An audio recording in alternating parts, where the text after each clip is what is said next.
Olha, se a gente for pensar nos evangelhos, tem uma figura que é quase sempre o vilão da história, o publicano. Sabe? O traidor, o corrupto, basicamente o símbolo de tudo que o pessoal da época odiava. Mas e se eu dissesse que esse mesmo personagem é também o herói de uma das histórias de redenção mais incríveis que a gente conhece? Pois é esse paradoxo que a gente vai desvendar hoje. Vamos entender quem, afinal de contas, eram os publicanos.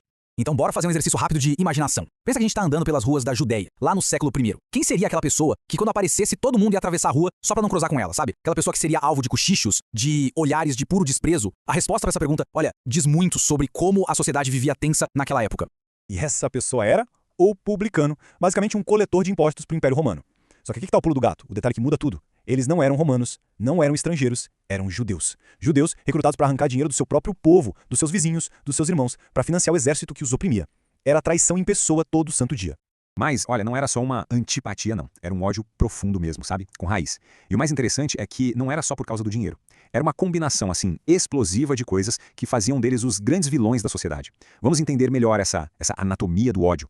Pensa comigo, ó. Primeiro, cada moedinha que eles pegavam era como um tapa na cara, um lembrete constante de que Roma mandava ali. Eles eram o rosto do opressor. Segundo ponto, a grana desses impostos, que eram pesadíssimos, não ia pra construir nada pro povo, sabe? Nenhuma escola, hospital, nada. Ia direto pros cofres de Roma. E aí vem o pior de tudo, a cereja do bolo. A corrupção era a regra do jogo. Eles podiam cobrar mais e, claro, o que cobravam. Ficavam ricos nas costas do sofrimento da própria gente.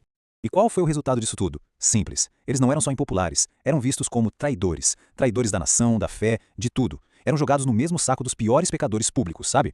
Completamente isolados. A rejeição era total, absoluta. E é bem nesse ponto que a história dá um giro de 180 graus, uma virada daquelas. Porque é aqui que entra em cena Jesus. E ele, que era um mestre super respeitado, faz o que ninguém imaginava. Ele não só fala com essa gente, ele anda com eles. Ele senta pra comer com eles. Pra mentalidade da época, gente, isso não era só esquisito. Era um escândalo mesmo. E claro, isso gerou um conflito na hora. De um lado, você tinha a elite religiosa completamente chocada, perguntando, mas como assim? Ele come com traidores, com pecadores? E do outro lado, vinha a ação de Jesus, que na prática era uma resposta, né? Dizendo, olha, eu não vim pra quem já se acha santo. Eu vim justamente pra esses, pros que todo mundo já deu como caso perdido. Tá, mas essa ideia radical funcionou mesmo na vida real? A resposta a gente encontra na história de dois publicanos que ficaram super conhecidos, Mateus e Zaqueu. A vida deles é a prova viva de que essa transformação era possível. Vamos começar com Mateus. Imagina a cena. Ele tá lá na sua mesa de coleta de impostos no meio do trabalho e aí do nada ele escuta um convite super simples e direto de Jesus. Vem comigo, siga-me. E a resposta do Mateus é na hora. Ele levanta, larga tudo ali e vai. Simples assim. E a virada na vida dele é total. O coletor de impostos que todo mundo odiava vira um dos apóstolos mais importantes e ainda por cima escreve um dos evangelhos. É a maior prova de que o passado de alguém não precisa definir o futuro, né? Olha, se a história do Mateus já é surpreendente, a do Zaqueu é mais radical ainda. Porque ele não era só um publicano qualquer. Ele era o chefe dos publicanos de Jericó. Pensa assim, ele era tipo o chefão do esquema de coleta de impostos. Um cara podre de rico, super poderoso e com certeza corrupto até a alma. E aí, depois de um único encontro com Jesus, a mudança no Zaqueu é tão gigante que ele sobe e anuncia pra todo mundo ouvir. E o que ele fala é muito forte. Ele diz que vai dar metade de tudo que tem pros pobres. E se ele roubou alguém, ele vai devolver 4 vezes mais.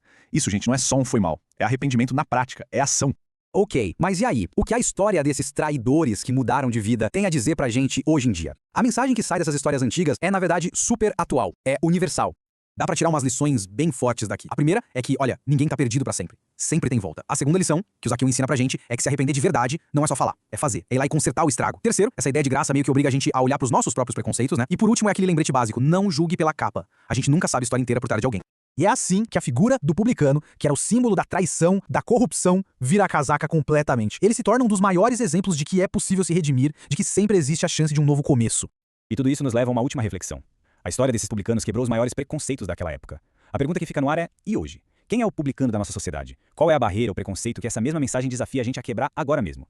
Se você curtiu essa análise, não esquece de se inscrever aqui no canal para acompanhar os próximos.